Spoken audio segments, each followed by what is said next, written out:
Well, now that the 8th movie in the DCEU has released, and now that I've seen it as a responsible movie review YouTuber, it is time to rank all 8 worst to best. How would you rank the DCEU movies? Let's talk in the comments.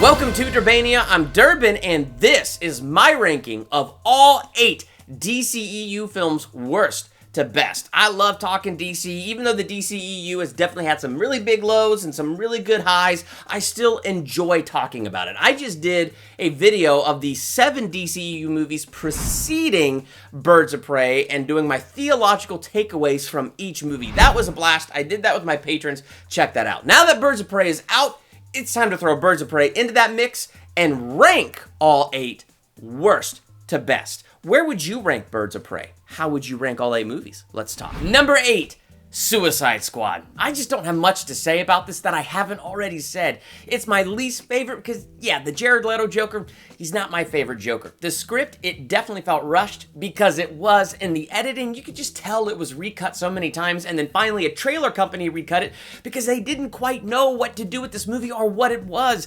And so now you have like 3 montages in the beginning just to introduce us to the squad so they could rush putting the squad together.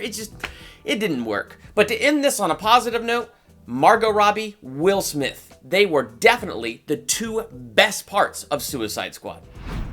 Number 7, Justice League. You know what they should have done with this movie? They should have either taken Snyder's version and just trashed it completely and let Joss Whedon take over from the beginning. That way it would have been his script, his film, and his vision beginning to end. Or they should not have brought in Whedon and finished the Snyder cut. But the fact that they couldn't go with one solid vision and they tried to mix these 2 together, and so now you have 2 competing visions inside of one movie. To me, that's the real problem. And that's what makes this movie so uneven and the tone not work so well and so many weird issues with this film. If I had to give the positive about it, it's the cast.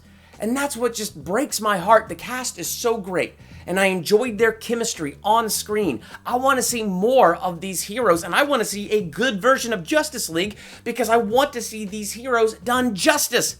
Ha! No pun intended. Number 6, Birdemic. No. Number 6, Birds of Prey. Now you might be thinking, wow, you gave it a B. What's it doing here like this low on your ranking? I did give it a B. It's a fun and enjoyable movie. It's here in my ranking because really when I'm looking at the rest of the DC movies that come after this, I like them a little bit better. The kind of the epic feel and scope of those other movies I enjoyed. But here's what I like about Birds of Prey. I have more positive to say about it than I do negative. I thought it was fun. I liked that this movie knew what it was. It wasn't wrestling with its identity. As you had Harley Quinn looking to find her identity outside of the Joker, it kind of gave this movie an identity as we attach to Harley Quinn and get to know her in a new way and meet the Birds of Prey as it brought them all in together. Now, because I didn't get to do this in my theological takeaway thing, here's my theological takeaway from Birds of Prey.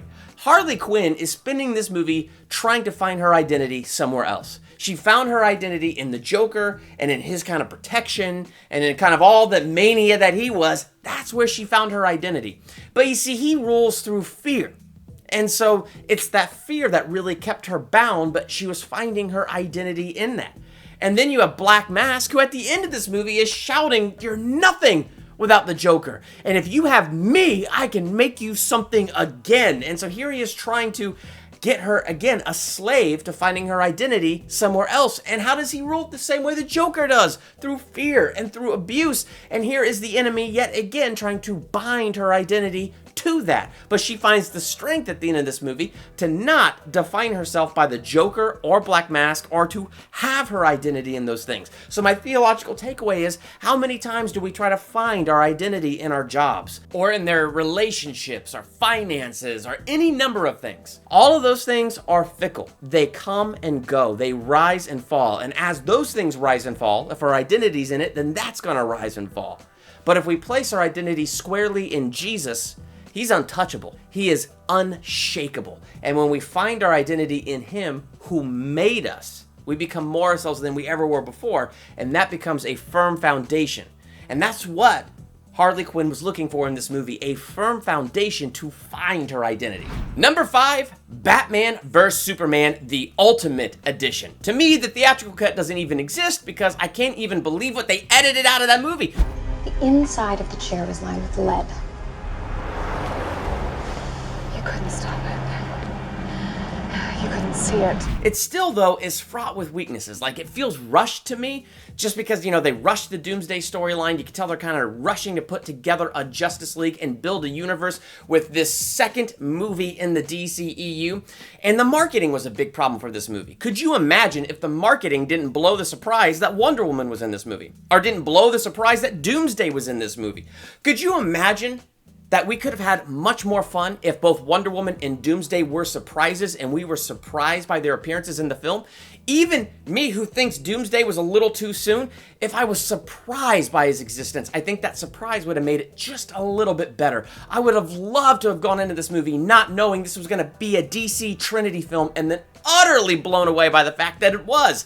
That would have made it an awful lot better. There's still a lot of good in this movie. Some good plot lines with Batman and Superman. And if you peel back the layers of the Martha scene, there is some pretty good depth there. I did that in my theological takeaways video, so definitely check that out. Number 4, Shazam. Shazam is just a blast. And what's awesome about Shazam is not only is it just a blast and pure fun and pure joy to watch, it's interesting because it also has a lot of depth to it as Billy is finding a home.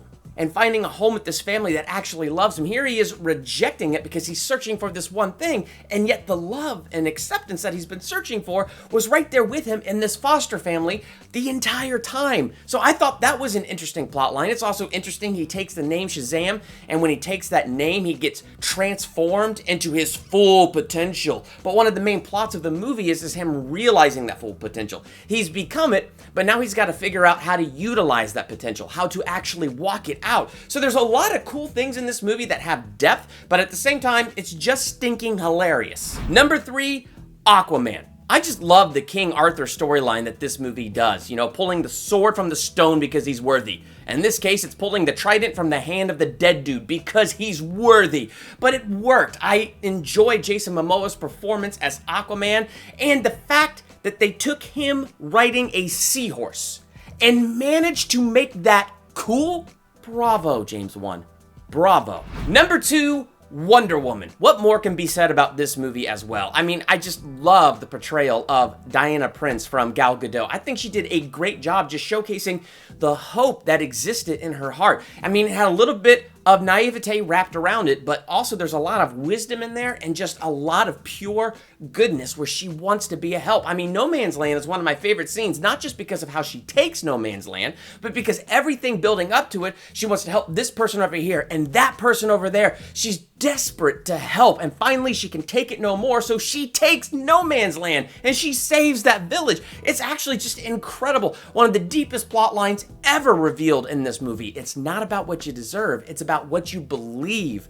And here she is disillusioned about the fact that man even has evil in their heart. They're not purely good and they have to choose. She's disillusioned by that. What's she gonna choose? And when Steve lays his life down for his friends and he dies for the woman that he loves, she realizes how powerful love is and chooses that. So it's incredible to watch her make her choice even when she's back in disillusion. So yeah, maybe the third act of this film is one giant CGI fight. That's like most movies, so who cares? It's a good plot and it's a good story. Which leaves, coming in at number 1, Man of Steel.